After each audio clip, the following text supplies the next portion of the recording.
నమ్మలేని నిజాలు బయటకొస్తున్న అక్రమ ఫోన్ ట్యాపింగ్ కేసు విచారణలో ప్రత్యేక దర్యాప్తు బృందం సిట్ దూకుడు పెంచింది. పాత చిట్టాకు కొత్తగా యాడ్ అవుతున్న ట్యాపింగ్ బాధితులు ఒక్కొక్కరిని పిలిచి వాంగ్మూలాలను సిట్ నమోదు చేస్తోంది. నిజానికి ఇంతవరకు ఎంతమంది ఫోన్లు ట్యాప్ చేశారనే విషయంలో సిట్ కి కూడా స్పష్టత లేదని అంటున్నారు.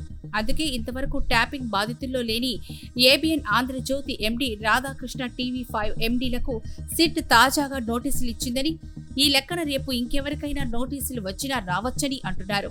ఒక పక్షం రోజుల్లోని 600 పైచిలుకు మంది రాజకీయ నాయకుల అనుచరులు, రాజకీయ నాయకుల వ్యక్తిగత సిబ్బంది ఫోన్లతో పాటుగా మొత్తం 4000 ఫోన్లు ట్యాప్ చేసిన సంఘటన దేశ చరిత్రలోనే కాదు, ప్రపంచ చరిత్రలోనూ బహుశా ఉండకపోవచ్చునని అంటున్నారు.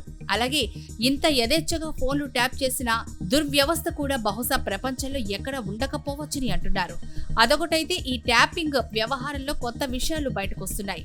ఎస్ఐబి మాజీ చీఫ్ ప్రభాకర్ రావు, మాజీ డీఎస్పీ ప్రణీత్ రావుల విచారణలో ట్యాపింగ్ కు సంబంధించిన ఆధారాలను సిట్ అధికారులు సేకరించారు. ఇప్పటికే వేల సంఖ్యలో ఫోన్లు ట్యాపింగ్ చేసినట్టు సిట్ బృందం గుర్తించింది. ఈ క్రమంలో ఫోన్ ట్యాపింగ్ బాధితుల స్టేట్మెంట్లను సిట్ బృందం రికార్డ్ చేస్తోంది.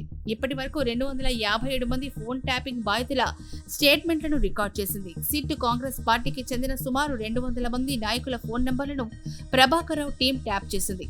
4200కు పైగా ఫోన్లు ట్యాప్ అయినట్లు గుర్తించారు.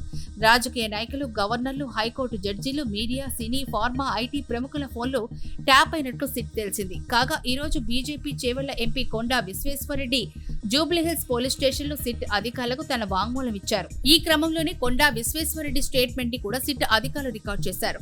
2023 నవంబర్లో కొండా విశ్వేశ్వరరెడ్డి ఫోన్ ట్యాపింగ్ అయినట్లు సిట్ అధికారులు గుర్తించారు. ఈ సందర్భంగా మీడియాతో ఎంపీ మాట్లాడారు. మునుగోడు, దుబ్బాక, హుజూరాబాద్ ఎన్నికల సందర్భంలో తన ఫోన్ ట్యాపింగ్ అయినట్లుగా సిట్ అధికారులు చూపించారని తెలిపారు. ఫోన్ ట్యాపింగ్ కేసులో సిట్ అధికారులకు స్టేట్మెంట్ ఇచ్చానని చెప్పారు. బీఆర్ఎస్ నుంచి బయటకు వచ్చాక తన ఫోన్ ట్యాపింగ్ జరిగిందని ఎంపీ పేర్కొన్నారు. ఈ సందర్భంగా కొండా విశ్వేశ్వరరెడ్డి మాజీ డీజీపీ మహేందర్ రెడ్డిపై ఇంతవరకు ఎవరూ చేయని సంచలన ఆరోపణలు చేశారు. గత డీజీపీ మహేందర్ రెడ్డి తన ఫోన్ ట్యాపింగ్ చేయించారని ఆరోపించారు. తన ఆఫీసులో వారెంట్ లేకుండా వచ్చి కొందరు పోలీస్ అధికారులు దౌర్జన్యం చేసి ఫోన్ ట్యాపింగ్ చేశారని వెల్లడించారు. అలాగే ఎన్నికల సమయంలో తనతో పాటు తన అనుచరుల కదలికలను కూడా పసిగట్టారని చెప్పారు. తన స్నేహితుడు బంగారం కొన్న 72 కోట్లను పోలీసులు పట్టుకున్నారని, అవి తన డబ్బులు అన్నట్లుగా ఫోన్ ట్యాపింగ్ చేసి బెదిరించారని కొండా విశ్వేశ్వరరెడ్డి తెలిపారు.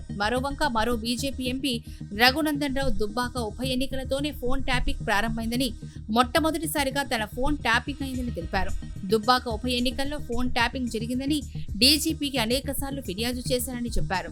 ఫోన్ ట్యాపింగ్ తో సంబంధం లేని కాంగ్రెస్ నాయకులను సిట్ పిలుస్తోందని, దుబ్బాక ఉప ఎన్నికల్లో ఫోన్ ట్యాపింగ్ అయ్యింది తనదన్నారు. మమ్మల్ని అడిగితే అన్ని వివరాలు ఇచ్చేవాళ్లమన్నారు. ఫోన్ ట్యాపింగ్ లో గాడిద గుడ్డు తప్ప చర్యలుండవని, కాంగ్రెస్ బీఆర్ఎస్ ములాఖాత్ అయ్యాయని విమర్శించారు. ఫిర్యాదు చేసిన తమను సిట్ ఎందుకు పిలవడం లేదని ప్రశ్నించారు. రోజుకు ఒక్కరిని మాత్రమే విచారణ చేయడానికి ఇదేమైనా డైలీ సీరియల్ అని ప్రశ్నించారు. నిజంగా కూడా జరుగుతున్న తంతు చూస్తే ఇదొక సీరియల్ లానే నడుస్తోందని అంటున్నారు.